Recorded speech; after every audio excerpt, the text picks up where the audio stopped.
Welcome to The Explainer. I'm absolutely thrilled you're joining us today because we're taking a really fascinating look behind the curtain of modern medicine.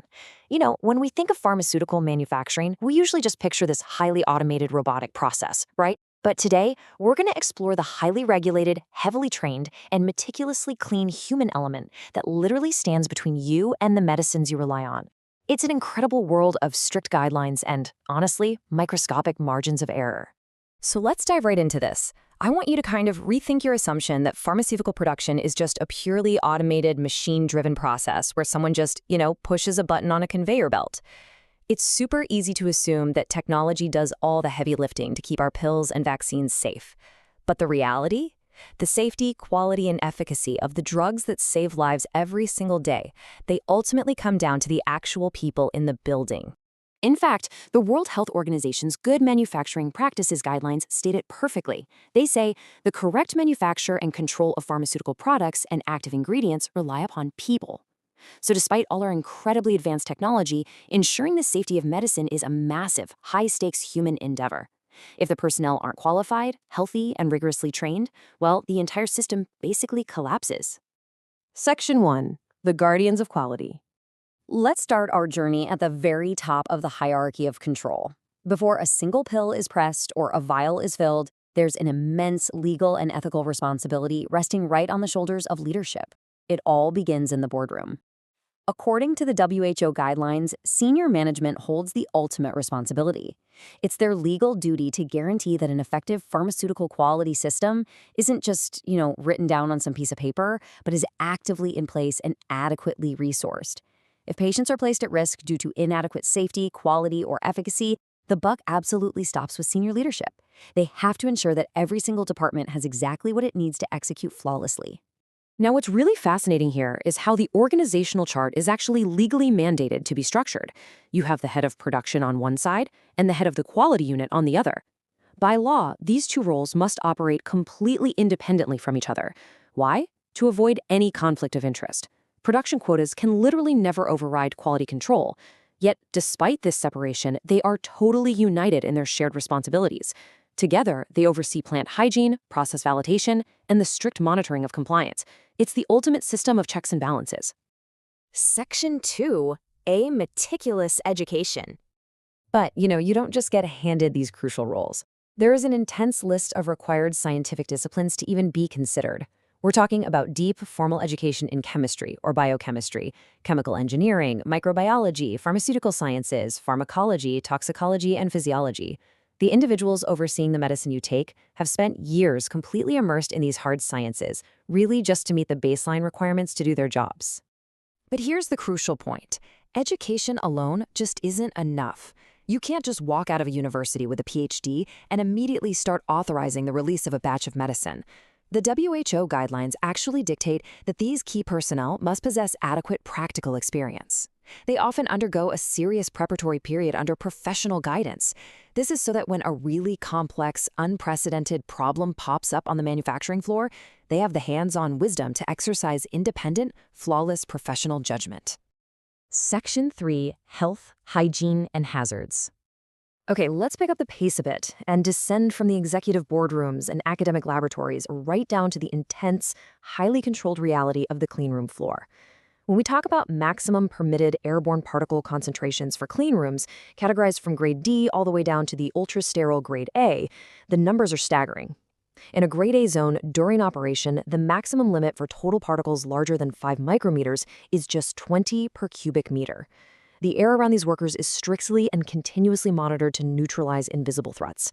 Literally, a single breath or a sudden movement can alter these numbers, which is exactly why the rules we're about to discuss are so incredibly strict.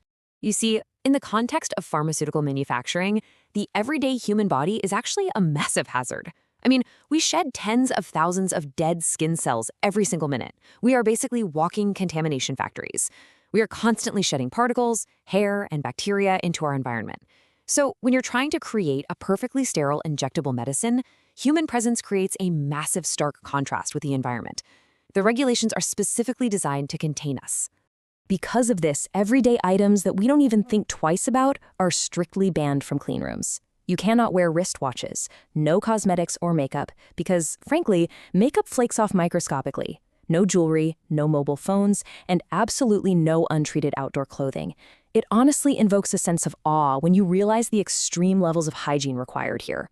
Your smartwatch or a tiny bit of foundation could literally ruin an entire batch of life-saving medicine by introducing foreign particulates.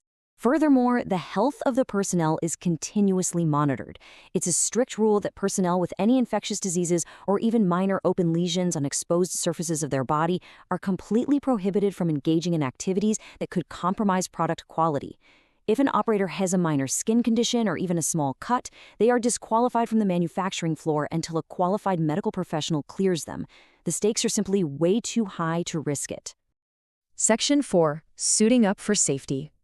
This brings us to the final and honestly perhaps the most claustrophobic phase of our explainer, the intense physical preparation required for operators who are actually approved to enter these sterile zones. It's time to suit up for safety. An operator doesn't just, open a door and walk right into a sterile room. They have to trace a physical journey through cascading airlocks. These airlocks act as physical separation barriers against contamination. You move from a grade D passage into a grade C airlock, then into a grade B changing room. You're progressively stepping into cleaner and cleaner environments, with pressure differentials ensuring that unfiltered air never, ever flows backward into the sterile zones. It's a wildly meticulous design. The guidelines specify that the final stage of the changing room must be the exact same cleanliness grade as the critical area it leads into in its at-rest state. These changing rooms are flushed super effectively with highly filtered air. This basically guarantees that absolutely no contaminants are carried through on the operators or their protective clothing when they finally step onto the manufacturing floor. Now, I want to walk you through the intense choreography of donning a grade A or B sterile suit. I mean, it's almost like preparing for a spacewalk. First, operators remove their outdoor clothes and put on dedicated facility garments. Then, they carefully put on a sterilized suit and overboots. Third, every single strand of hair is enclosed in sterile headgear, and they put on a sterile face mask and sanitized goggles. Finally, they double glove, meticulously tucking the sleeves of their suit into that second outer pair of gloves. When they're totally done, every single inch of human skin is completely hidden and contained. But, the discipline doesn't stop once they're suited up. Even fully enclosed, operators cannot move normally. The regulations explicitly state that movements within clean rooms must be controlled and methodical. You can't run, you can't make sudden jerking motions, and you definitely can't engage in over-vigorous activity. Why? Well, because the friction of movement inside the suit literally pushes air and particles out.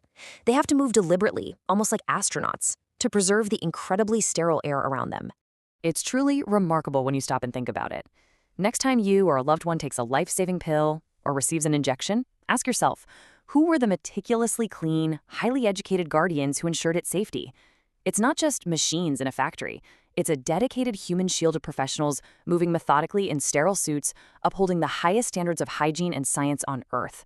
Thank you so much for joining me for this explainer, and keep asking questions about the incredible systems that keep our world healthy.